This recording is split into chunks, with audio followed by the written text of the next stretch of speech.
College में BCom first year का student हूँ। आपने हम लोगों को दावत के बारे में बताया कि हम लोग गैर मुसलमान लोगों को इस्लाम की तरफ बुलाएं।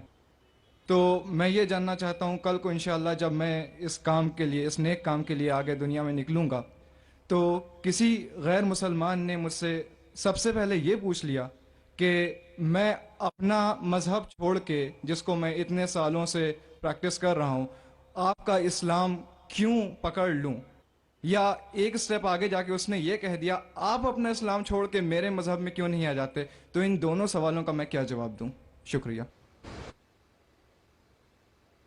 भाई साहब ने सवाल पूछा कि अगर कोई मुझसे ये पूछेगा कि मैं मेरा मज़हब छोड़ के इस्लाम क्यों कबूल करूं, या आप इस्लाम छोड़ के मेरा मज़हब क्यों नहीं कबूल करते, वो ऐसी मिसाल है कि एक स्कूल अगर हिसाब में ये बच्चों को सिखाती है कि 2 जमा 2 5, और दूसरी स्कूल सिखाती है 2 जमा 2 4, तो अब कौन सी स्कूल में दाखिल होंगे?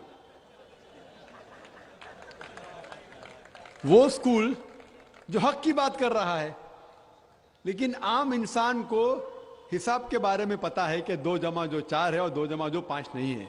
तो इसीलिए जब आप कॉलेज में एडमिशन लेते, आप उस कॉलेज में एडमिशन लेने की कोशिश करेंगे जो कॉलेज में सबसे बेहतरीन पढ़ाई होती है। उसी तरीके से आप उस मजहब में दाखिल हो जिस मजहब में सबसे बेहतरीन इंसानियत के बारे में कहा गया है।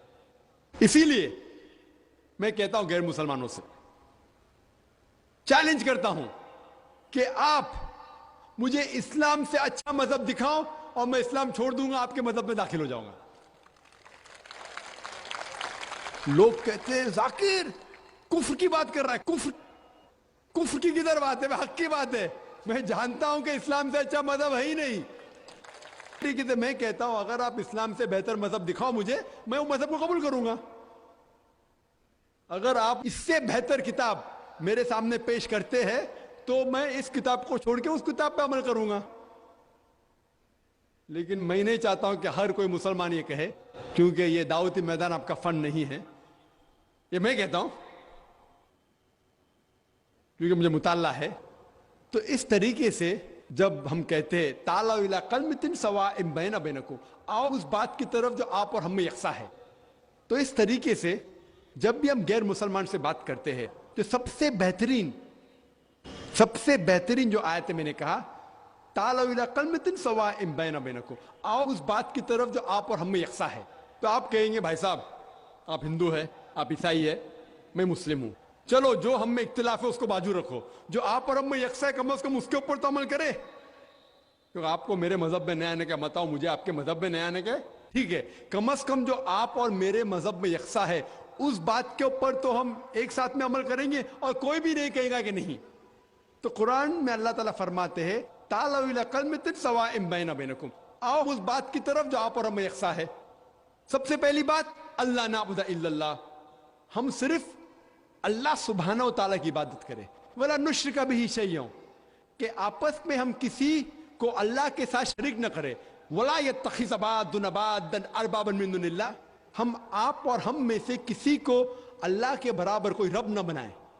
फ़इन तवल्लौ फ़कुलू अशहदू बिअन्ना मुस्लिमून, और अगर वो आपकी बात को न माने तो कहो कि हम मुसलमान हैं, अल्लाह के आगे झुकते हैं। तो अल्लाह ताला दिखाता है किस तरीके से दावत देना। तो मैं कभी भी गैर मुस्लिम से मिलता हूं, मिसाल के तौर पे कोई हिंदू से मिलता हूं, वो कहता है कि मैं मेरा मजहब क्यों छोड़ के इस्लाम में दाखिल हूं, मैं कहूं मत दाखिल हो। कौन बोल रहे दाखिल होने के लिए? कम से कम आप बराबर से, आपके मजहब पे कम से कम बराबर से अमल करो। और सबसे पहली बात जो दावत की सबसे अहम बात है, अल्लाह ताला फरमाते ताला इला कलमतिन सवाइम बैना बैनकुम अल्लाह नाबुदा इल्लल्लाह, आओ उस बात की तरफ जहां पर हम यकसा है। सबसे पहली बात है सिर्फ अल्लाह के अलावा किसी की इबादत ना करें। तो जब हमको हिंदू से पूछते हैं कि आप कितने खुदाओं में मानते हैं, कितने भगवान में मानते हैं, कोई कहेगा 3, कोई कहेगा 100, कोई कहेगा 1000, कोई कहेगा 33 करोड़। लेकिन अगर आप एक आलिम हिंदू से पूछेंगे जिसको अपने मजहब के बारे में इल्म है, हिंदू मजहब के बारे में इल्म है, उससे पूछेंगे कि कितने खुदाओं में आपको यकीन रखना चाहिए, तो वो हिंदू कहेगा कि हिंदू को सिर्फ एक खुदा में यकीन रखना चाहिए और एक ही खुदा की इबादत करना चाहिए।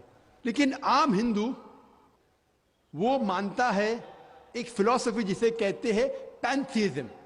आम हिंदू मानता है कि सब कुछ खुदा है। वो कहता है कि पेड़ भी खुदा है, चांद भी खुदा है, सूरज भी खुदा है, इंसान भी खुदा है, सांप भी खुदा है। हम मुसलमान मानते हैं कि सब कुछ खुदा का है। पेड़ भी खुदा का है, चांद भी खुदा का है, सूरज भी खुदा का है, इंसान भी खुदा का है, सांप भी खुदा का है। तो ये फर्क जो हमारे हिंदू भाइयों और मुसलमान के दरमियान है, वो आम हिंदू कहता है कि सब कुछ खुदा है, हम मुसलमान कहते हैं सब कुछ खुदा का है।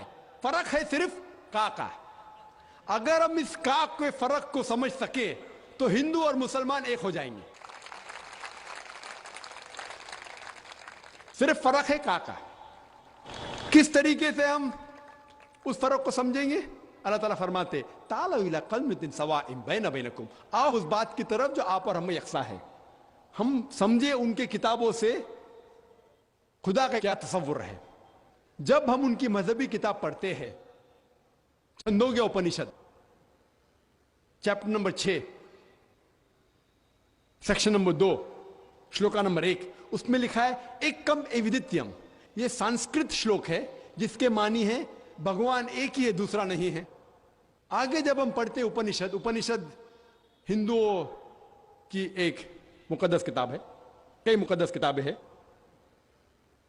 लिखा है श्वेताश्वतर उपनिषद में chapter number 6 chapter number 6 shloka number 9 में नाकस्य कसिज जनिता न चदीपा, जिसके मानी है उस खुदा के ना ही कोई वालदा है, ना कोई वालिद है, ना ही कोई रब है। उस खुदा के ना कोई वालदा है, ना वालिद है, ना कोई रब है। आगे लिखा हुआ है श्वेताश्वतर उपनिषद में चैप्टर नंबर 4 श्लोका नंबर 19 में न तस्य प्रतिमा अस्ति, उस भगवान की तरह कोई भी नहीं है, उस खुदा की तरह कोई भी नहीं है। और भगवत गीता में साफ लिखा है चैप्टर नंबर 7 श्लोका नंबर 20 में all those of materialistic people the intelligence is been stolen by material desires. Means जो कोई पैसे के पीछे भागता है, जो लोग पैसे से मुतासिर है, वो लोग गलत खुदा की इबादत करते हैं। All those whose intelligence has been stolen material desires, they worship demigods. जिसके मानी है कि जो लोग पैसे के पीछे भागते हैं वो लोग गलत खुदा की इबादत करते हैं। और हिंदू मजहब की किताब में सबसे ऊंची किताब है वेद। वेद में लिखा है Yajurveda chapter number 32 shloka number 3 में न तस्य प्रतिमा अस्ति, उस खुदा का कोई भी अक्स नहीं है। लिखा है यजुर्वेद में चैप्टर नंबर 40 श्लोका नंबर 9 में अंधात्म प्रविशन्ति या असंभूति मुपास्ते। अंधात्म मीन्स अंधकार, अंधात्म मीन्स अंधेरा, प्रविशन्ति मतलब दाखिल होना। वो लोग अंधकार में दाखिल हो रहे हैं जो लोग असंभूति की इबादत करते हैं। असंभूति मतलब नेचुरल थिंग्स, मिसाल के तौर पे हवा, पानी, आग। जो लोग असंभूति की इबादत करते हैं वो अंधकार में दाखिल हो रहे हैं।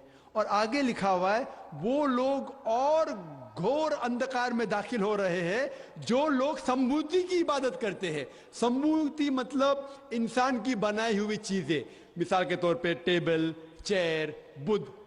अगर आप इंसान की बनाई हुई चीजों की इबादत करते हैं तो और घोर अंधकार में दाखिल हो रहे हैं। कौन कहता है? Yajurveda chapter number 40 verse number 9। और जो ब्रह्म सूत्र है हिंदुइज्म का, वो एकम ब्राह्म द्वितीया नास्ते नैना नास्ते किंचन। भगवान एक ही है, दूसरा नहीं है, नहीं है, नहीं है, जरा भी नहीं है।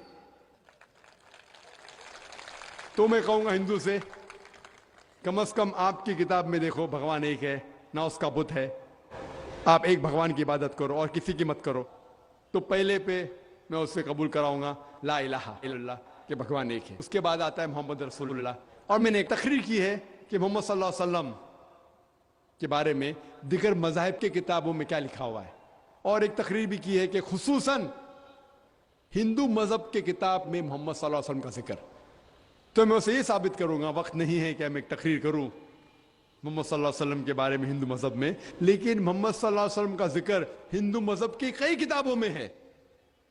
आप अगर पढ़ेंगे भविष्य पुराना पर्व 3, पर्व 3, खंड 3, अध्याय 3, श्लोका 5 से 8 में मोहम्मद सल्लल्लाहु अलैहि वसल्लम का जिक्र है।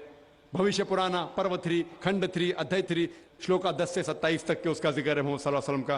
मोहम्मद सल्लल्लाहु अलैहि वसल्लम का जिक्र है कुंटब सुक्ता में, अथर्ववेद किताब number 20, hymn number 127, shloka number 1 से 14। मोहम्मद सल्लल्लाहु अलैहि वसल्लम का जिक्र कई जगह हिंदू मज़हब किताबों में है, और खुसूसन एक पुराना है कल की पुराना, चैप्टर नंबर 2, श्लोका नंबर 4, 5, 7, 9, 11 और 15 में जिक्र है कि एक कल की अवतार आएंगे जिसके मां का नाम है सुमति, जिसके मानी अमन, और हम जानते हैं मोहम्मद सल्लल्लाहु अलैहि वसल्लम की वालदा का नाम था आमिना। उसमें लिखा है उसके वालिद का नाम होगा विष्णु याश, मतलब भगवान के पूजने वाला, खुदा के पूजने वाला, और मोहम्मद सल्लल्लाहु अलैहि वसल्लम के वालिद का नाम था अब्दुल्ला। उसमें जिक्र है कि वो पैदा होंगे संभाला में। संभाला मतलब अमन की जगह, जिसे हम कहते हैं मक्का भी अमन की जगह है। उस भविष्यवाणी में लिखा हुआ है कि वो पैदा होंगे 12वीं तारीख माधव के महीने में। हम जानते हैं मोहम्मद सल्लल्लाहु अलैहि वसल्लम पैदा हुए 12वीं रबी अव्वल में। उसमें लिखा हुआ है कि वो आखिरी अंतिम ऋषि होंगे। हम जानते हैं मोहम्मद सल्लल्लाहु अलैहि वसल्लम आखिरी नबी है। सूरह अहज़ाब सूरह नंबर 33 आयत नंबर 40 में उसमें कई प्रोफेसीज, कई चीजें लिखे हुए कि उनके 4 साथियां होंगे जो खुलफा राशिदीन के बारे में, उनको एक घोड़ा दिया जाएगा तलवार के साथ। हम जानते हैं मोहम्मद सल्लल्लाहु अलैहि वसल्लम को बुराक दिया गया था, जिनने मिराज पे गए थे बुराक के साथ। और पूरी तकरीरें जो 1.5 घंटे की कर सकते सिर्फ मोहम्मद सल्लल्लाहु अलैहि वसल्लम का जिक्र हिंदू मजहब की किताबों में। तो मैं कहूंगा वो हिंदू से आपके मजहब में लिखा हो कि एक अंतिम ऋषि आने वाले हैं। और मोहम्मद सल्लल्लाहु अलैहि वसल्लम का जिक्र नाम मोहम्मद से है, अहमद से भी है कई जगह पे। उत्तर चिक मंत्रा नंबर 1500 आप अगर पढ़ेंगे यजुर्वेद चैप्टर 31 वर्स नंबर 18 उनका जिक्र है। Atharvaveda book number 20 hymn number 126 verse number 14 में उनका नाम लिखा गया हिंदू मजहब की कई किताबों में। नारा शंसा, नारा मीन्स नर इंसान, शंसा मीन्स जिसकी प्रशंसा होती है, तारीफ होती है, अन्य तारीफ करने के लायक आदमी। और जब मोहम्मद का तर्जुमा करते सल्लल्लाहु अलैहि वसल्लम का, उसके मानी भी है तारीफ के लायक इंसान। तो मोहम्मद का तर्जुमा का संस्कृत में करेंगे उसका होगा नरशंसा। और ये लफ्ज नरशंसा हिंदू मजहब की किताब में कई जगह लिखा हुआ है, कई जगह, कई सैकड़ों जगह। Rigveda book number 1 hymn number 13 verse number 3, Rigveda book number 1 hymn number 18 verse number 9, Rigveda book number 1 hymn number 106 verse number 4, Rigveda book number 2 hymn number 3 verse number 2, Rigveda book number 5 hymn number 5 verse number 2, Rigveda book number 7 hymn number 5 verse number 2, Yajurveda chapter number 20 verse number 37, Yajurveda chapter number 21 verse number 57, Yajurveda chapter number 21 verse number 31, Yajurveda chapter number 21 verse number 55, Yajurveda chapter number 28 verse number 2, Yajurveda chapter number 20 verse number 42। सैकड़ों हवाले सिर्फ हिंदू मजहब की किताबों से हम दे सकते हैं जिसमें मोहम्मद सल्लल्लाहु अलैहि वसल्लम का नाम आता है एज नरशंसा। सो मैं हिंदू से कहूंगा कि आपके हिंदू मजहब की किताब में लिखा हो क्या एक भगवान है, एक ही खुदा है, ना उसका कोई बुत है, बुत परस्ती करना हराम है, और कई पैगंबर है, आखिरी पैगंबर मोहम्मद सल्लल्लाहु अलैहि वसल्लम है। तो मैं कहूँगा कि आपकी किताब में लिखा हो कि एक खुदा है और आखिरी पैगंबर मोहम्मद सल्लल्लाहु अलैहि वसल्लम है, और आपको जो पैगाम वो लेके आता है उसकी बात को मानना चाहिए। और वो पैगाम क्या है? कुरान और सही हदीस। तो अगर आप हिंदू मजहब की किताबों का मुताला करेंगे आपको यकीन रखने पड़ेगा एक खुदा में और मोहम्मद सल्लल्लाहु अलैहि वसल्लम। इसी तरीके से हम जब ईसाई से बात करते हैं उसके बाइबल से साबित कर सकते हैं खुदा है। ईसा अलैहिस्सलाम खुदा नहीं है, वो खुदा के बेटे नहीं है। बाइबल के अंदर जिक्र है कि मोहम्मद सल्लल्लाहु अलैहि वसल्लम आने वाले हैं। तो इस तरीके से मैं कहूँगा गैर मुस्लिम से कि कम अज कम आप आपकी किताब को मानेंगे तो आपको यकीन रखने पड़ेगा एक खुदा में। और अल्लाह का जिक्र भी है हिंदू मजहब की किताब में, ईसाई मजहब की किताब में। लेकिन इसके लिए आपको थोड़ा जिद्दोजहद करने पड़ेगा, जिहाद करने पड़ेगा। जिहाद मतलब नहीं झगड़ा, वो गैर मुसलमान से झगड़ा नहीं करने पड़ेगा। जिद्दोजहद करने पड़ेगा मतलब थोड़ी तहकीक करने पड़ेगा, जिहाद करने पड़ेगा। मैं क्या कर रहा हूं? जिहाद कर रहा हूं। मैं हजारों मील दूर इधर आया क्या करने के लिए? जिहाद करने के लिए, किसी का कत्ल करने के लिए नहीं, जिद्दोजहद करने के लिए कि लोगों को इस्लाम का पैगाम देने के लिए आया मैं। तो इसी तरीके से हर इंसान अगर कुरान और हदीस के ऊपर अमल करे और अपने दीन को फैलाए तो इंशाअल्लाह आज की तारीख में मुसलमान की हालत और बेहतर होगी इंशाअल्लाह।